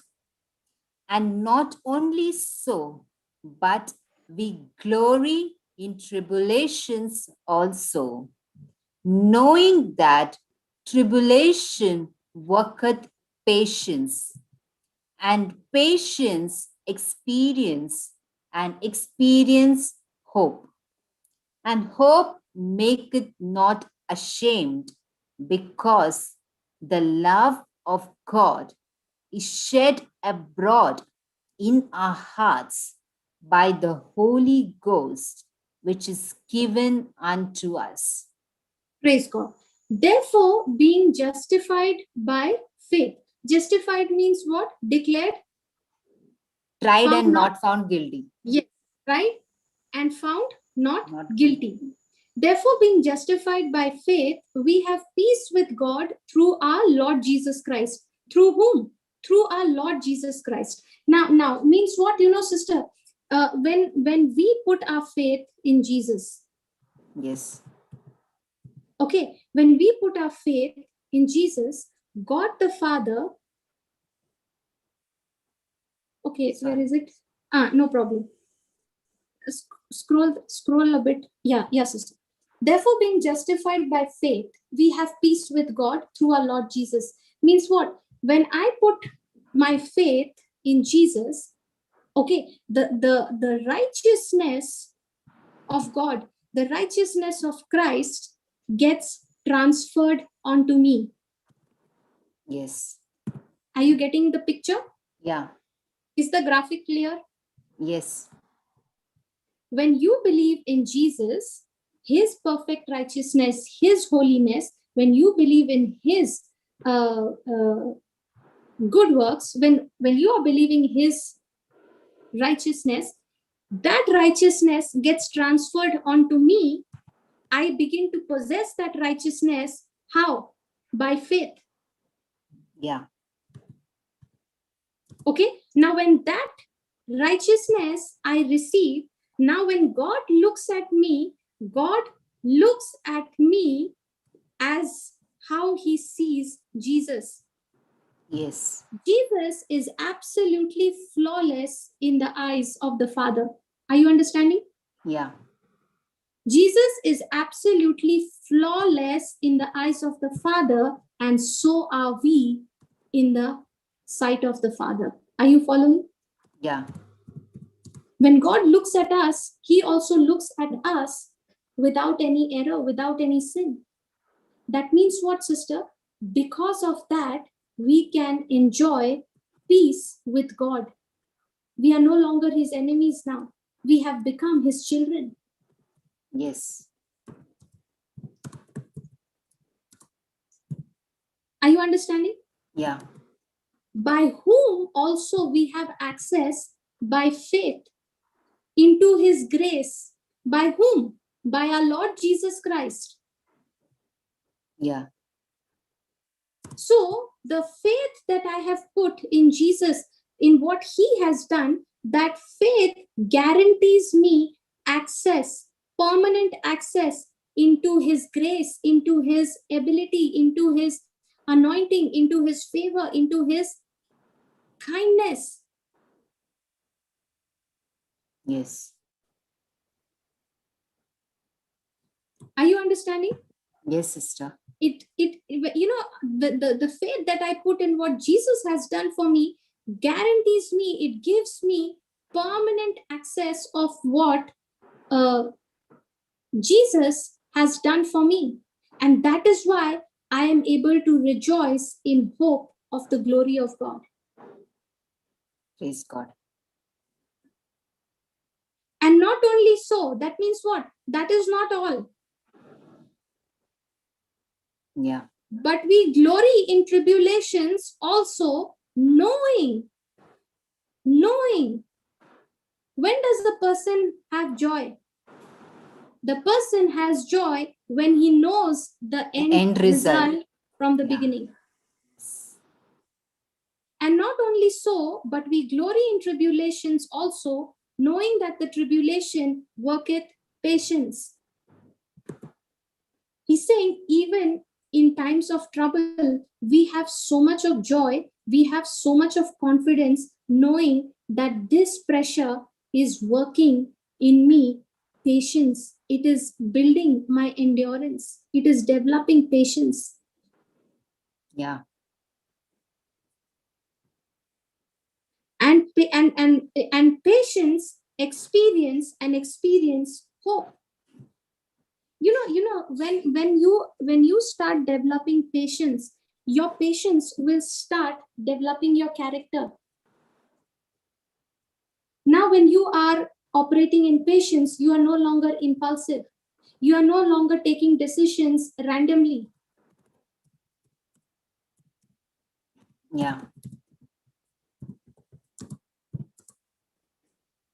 And hope makes not ashamed, because the love of God is shed abroad in our hearts by the Holy Ghost, which is given unto us.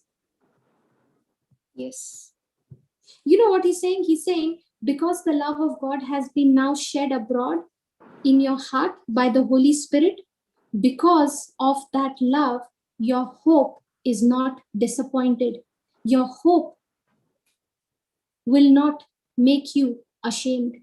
Why? Because the love of God does not let you fall into shame and disgrace. Yes. Amen. Are you understanding? Yeah.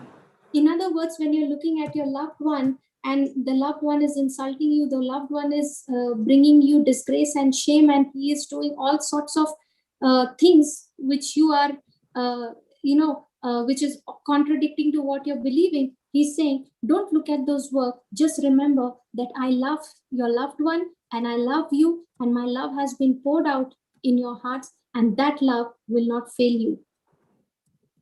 Praise God. It will not disappoint you. Yeah. Is that clear? Yes. Yes, any other questions or anyone who wants to add or share anything? Sister, there's a question on the chat. I had a question, Yes, sister. which is a little out of context. I have been asked a question about vaccination, as some believe that since they have the power of Jesus, there is no need for it. Is there a right justification considering the faith level or the immunity level that are put in danger by not being vaccinated? Can you please let me know how to support with the word of God? Praise God. Sister Jacqueline, you only answer. The one who is in me is much powerful than the one who is outside. So irrespective of whatever I see, I don't know, sister. Maybe you can correct me, because sister, there is nothing wrong in taking medicines, is it? Is there anything wrong in taking medicine? No.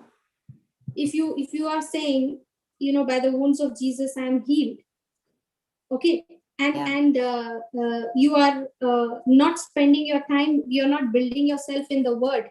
Okay. The moment the symptoms begin to increase, it begin to get worse. Now, if you're not building yourself in the word, how are you going to fight in faith?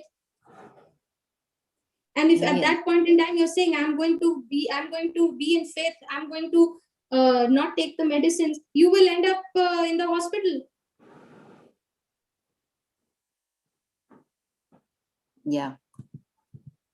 The word of God does not say, don't take the vaccination, don't take the medicine. The word of God says, start building yourself in the word, in the truth. The word of God says that the word brings health and healing to our flesh. And it is the same word, the wisdom of God, Jesus, who's given the wisdom to those doctors to make those vaccines and make those medicines.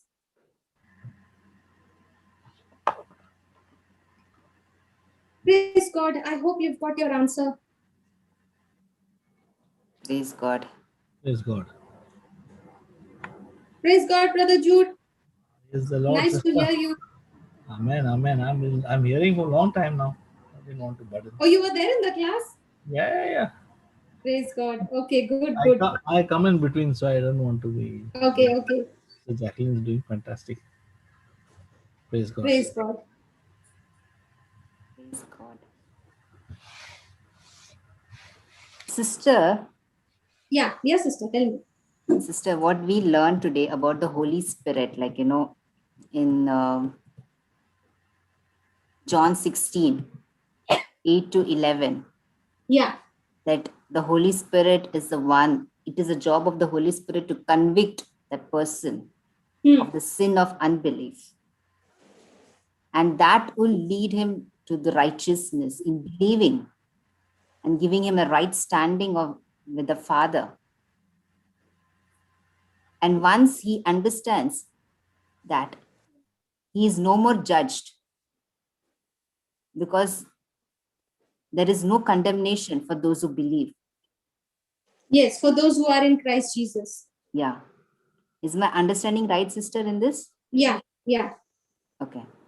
So similarly, when we come to Romans 5, 1 to 5, sister, so it is also a process, no, sister, wherein it is says the glory of tribulation is known. That means when we are going through tribulation, it is for patience. As you also mentioned, like when I open the door through faith for my blessing, patience keeps that door open till I receive that blessing. Right? So that patience, that gives me experience. So what is it experience, sister? Okay, sister, see, when the trouble comes, yeah. Okay, when the tribulation comes, he says, but we glory in tribulations. Glory in tribulation means what? That when the tribulation is coming, I am not slipping into depression. I'm not getting scared. I'm not getting worried. But when that tribulation comes, I am rejoicing. I am getting excited, because now when this tribulation has come, knowing that the purpose that this tribulation has come for me, and now I have an opportunity to develop patience, to build my spiritual muscles. Yes. So now I am so confident and I am so joyful. Now I'm no longer scared or worried about the problem, because I know that in this I'm going to get an opportunity. This is a wonderful opportunity for me to practice what the word of God says, to practice patience. Now when I'm practicing patience, when I'm being constantly and consistently the same in my words, in my actions, in my faith, in my believing, everything I'm doing what according to what the word says, now that is building my character. Yes. Okay, that is developing my character. Yeah. Now, when that character, that experience is referring to the character, sister. Okay. Our character is now getting more and more conformed to the nature of Christ in us. And that gives me the hope. It does not make me ashamed. Why? Because the love of God has been shed abroad in my heart by the Holy Spirit. Yes. Clear, sister? Sister Yeah, Sheetal sister. has raised a Yeah, hand. just unmute Sister Sheetal, please. Praise God, sister. Praise God, everyone. Praise the Lord. Praise God. Sister, I just wanted to share a small testimony, sister. Go ahead, Yes, sister. Yeah. I actually, day before yesterday night, I spent my whole night watching some Korean drama and probably slept at 5 a.m. in the morning. And when I woke up in the morning, the enemy said, okay, he was trying to justify what I did, saying that if I had not watched it, I would have probably, spent my other time watching this drama on the Netflix and all that. So I was under that impression, but while I was on my way to work, like generally I'm without sleep, there is lethargy and very tiredness.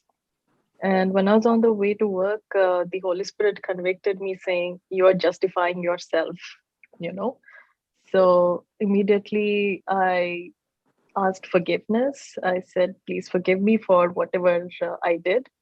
And it is not right on my path. And the whole day, sister, went off very easily, very smoothly, just like any other day, without any issues, Just Praise wanted God. to praise Next- God for that. Yeah. Next time when that happens, no, sister, Yes, sister. once you have said, Lord, I'm sorry, I made a mistake, immediately after that, open your mouth and you say, I am the righteousness of God in Christ Jesus. Praise God, sister. I'll do that. Yes. Okay, open your mouth Yeah. and say, I have the nature of Christ planted in me, and the nature of Christ is at work in me, producing in me work which Christ does. And I Okay, sister, manifest I'll his do that. goodness. Don't Yes, just sister, I'll stop do that.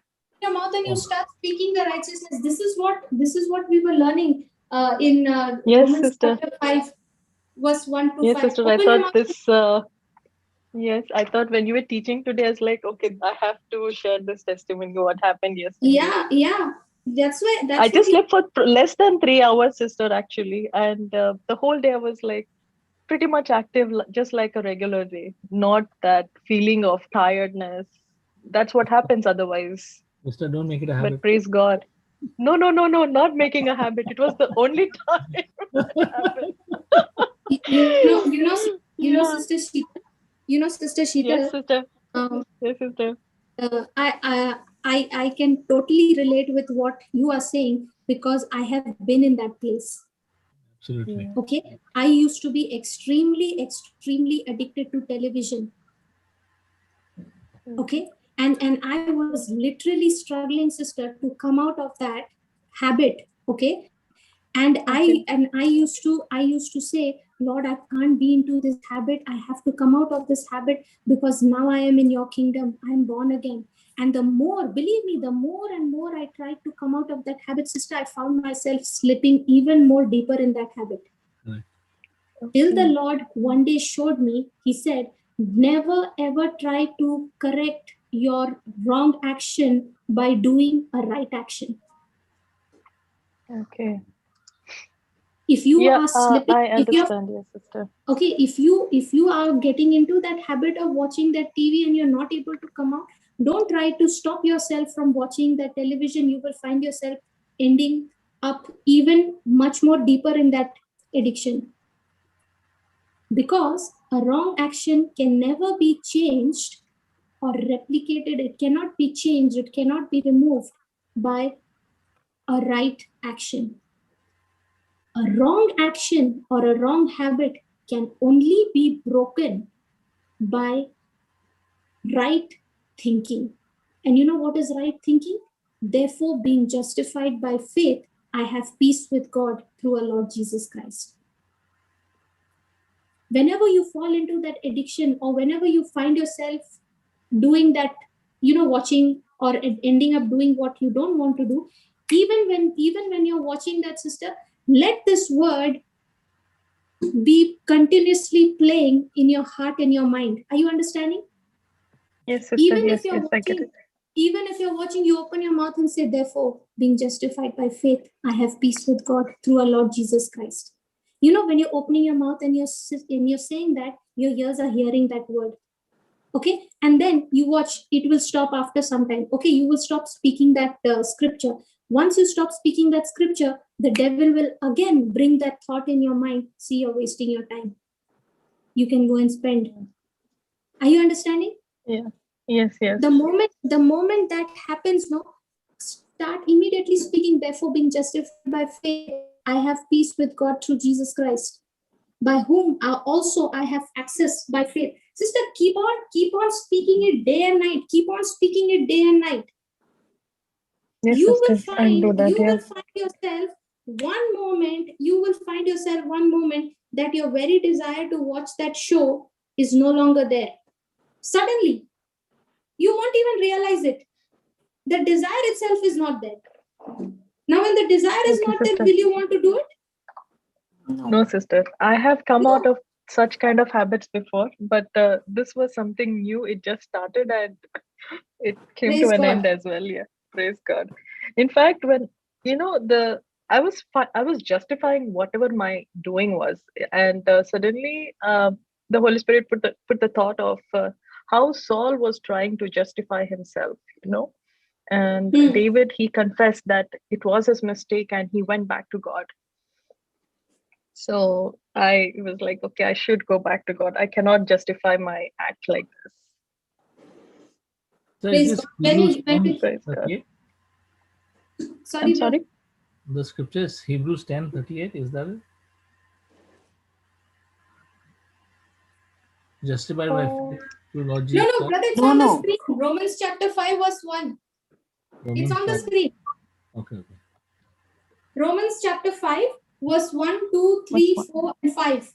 Learn this by heart. Let this be planted in your heart Okay. and allow it to keep coming out of your mouth over and over again. Praise God.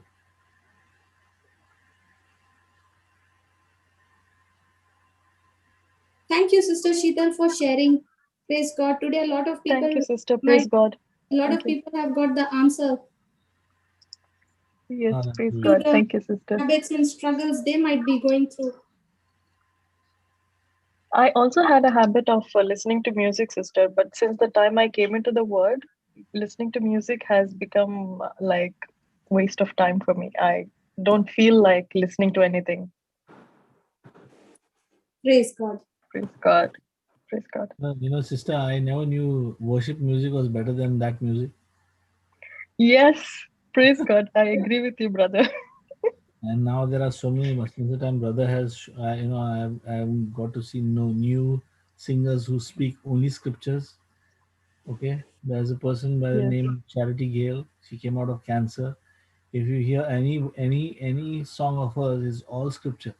Yes, yeah. Praise God. Wow, Amazing. amazing. I get lost. My daughter's favorite is that which brother had played. Thank you, Jesus. Which was washed by the blood. I am a sinner, but I am. Yes. But thank you for washing us by your blood. Yes. Oh my Yes. goodness. It was only speaking about me. Praise God.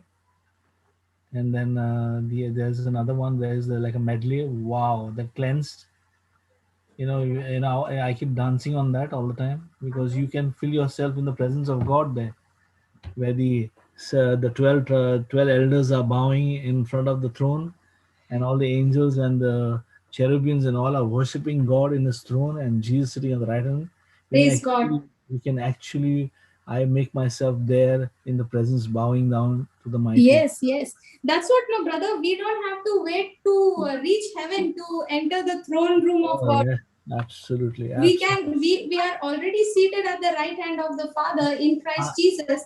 I Sister, have access. See, that's why he says, no, by whom also we have access in the second verse, by whom also we have access by faith into his grace wherein we stand. yeah, praise God. Since the time I had read that, sister, that picture is in my mind always so fresh that you can enter all the time and worship God, and He's always smiling. You can actually see Him smiling. Praise God. Amen. Yes, brother. Thank you, But Jesus. we look at all the other things and divert our minds, because that Satan is always around to put some thought and divert. But praise God. Thank you, sister, for fun, wonderful teaching. Praise God. Thank you, Holy Spirit. Thank you, Jesus. Thank you, Holy Spirit. I was telling sister, the intricate details, how God give details. It is not a summary. It is details. Today was like today the whole day at work. I was my only tears were rolling at His love for us. I will share my testimony soon, sister. Sure, brother. Praise God. What a Praise God. wonderful thing. I don't know. I don't know. Never I normally call you, but you know how what made me call. And God was saying, the Holy Spirit in the morning told me, why are you sitting down and stopping? Take the kingdom by force. Take what is yours. Take that's your inheritance. This is what He was telling. And that's why I made an agreement prayer with you. Praise God. And the result you've seen. It was one day before, see, but I never would have gone there, sister. What a God bless wonderful. you, brother. God bless you too, He's sister. so faithful. Hallelujah. His love is so faithful and enduring for each one of Yeah, us. He loves such nuts like us, and sister. Praise God. I can call Praise him. God. I used to be a nut, but now I'm on the prized possession of Jesus. I am the favorite of Jesus, I can say. I keep saying that Hallelujah. to myself. I thank you for teaching me all this. I walk for 20 minutes in the morning and I keep saying, I'm the beloved of my Lord Jesus. I'm the righteousness of God. I am my Jesus favorite. I'm the only favorite one. You love me so much. Not for who I am or what I am, but for who I am. Absolutely, for who he is. Thank you, Lord. All right, anyone else is there to share? If there's no one, then we'll close for today and we'll continue in the next class.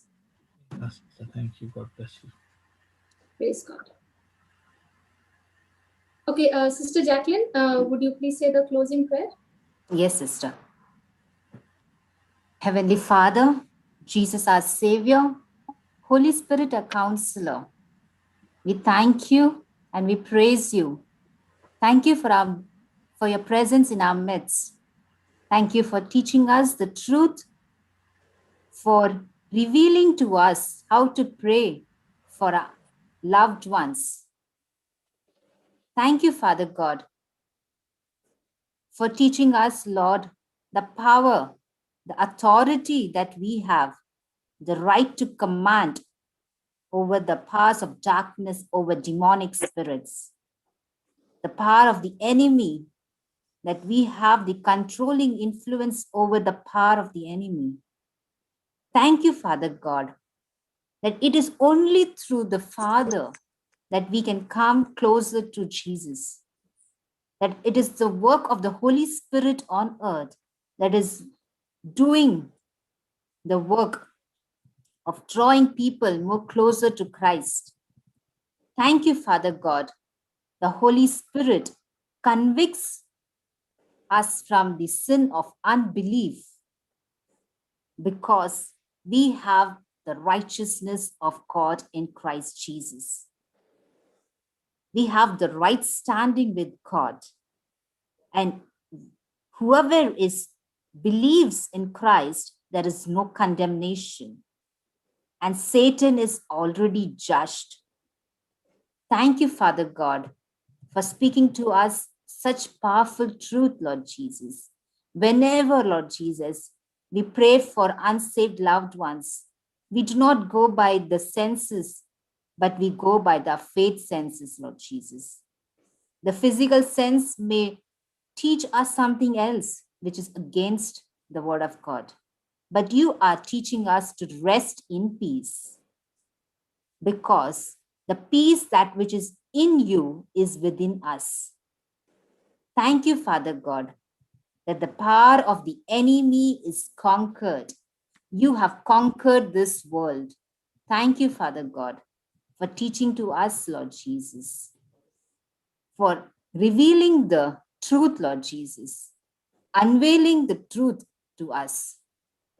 The God of this world who has blinded every person, Lord Jesus, who do not believe, Lord Jesus, is now opened their eyes to see the truth, open their ears to hear the truth, and the light of the glorious gospel of Christ, which is the image of God, is shining forth through them.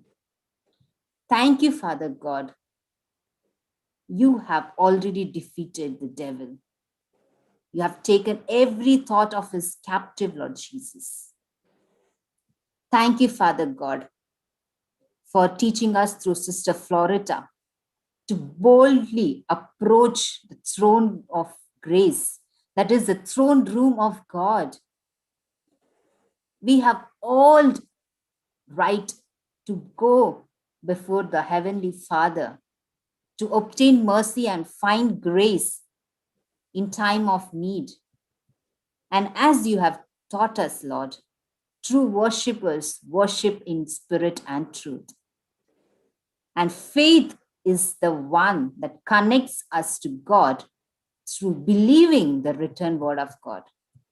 Thank you, Father God, for teaching us such powerful truth, Lord Jesus, to be vigilant all the time of the devourer, because he brings the seed of condemnation and guilt. But one who is born again in Christ, there is no condemnation and guilt, but only believing and agreeing in the written word of God. Thank you, Father God, for such powerful truth that you have taught us today, Lord Jesus, through Sister Florita, and all those who have watching us through YouTube, Facebook, and Zoom, Lord Jesus, have heard this truth, Lord Jesus, that every promise of God is always a yes and an amen, Lord Jesus, for everyone, Lord, everyone. And you have given us the love, Lord Jesus. The love of God is shed abroad in our hearts through the Holy Ghost, which is given unto us. Thank you, Father God, that you see us as flawless, Lord, because Christ in us is flawless. Thank you, Lord Jesus, for showing us the truth, Lord. Thank you, Lord Jesus. We praise you and we worship you. The power of the Holy Spirit that is working in us has convicted us, Lord Jesus, to take the necessary steps and the corrections that we need to do in our daily life, as the truth is being spoken to us and we have received the truth, Lord. We thank you, Father God, for such power and authority that you have given us over every powers of the darkness. In Jesus' precious and mighty name we pray. Amen. Amen. Thank you, Jesus. Praise God. Praise God. Amen. Thank you, Thank you, sister. sister. Thank you. Thank you, Jesus. Praise the Lord, sister. Thank you, Jesus. Thank you, sister. See you all tomorrow. God bless you. Thank you, Sister Florita. Thank you, sister. Thank you, Shikha. Sister Good night. Jacqueline. Thank you, Brother Jude. Thank you, everyone. Thank you. Thank you to everyone.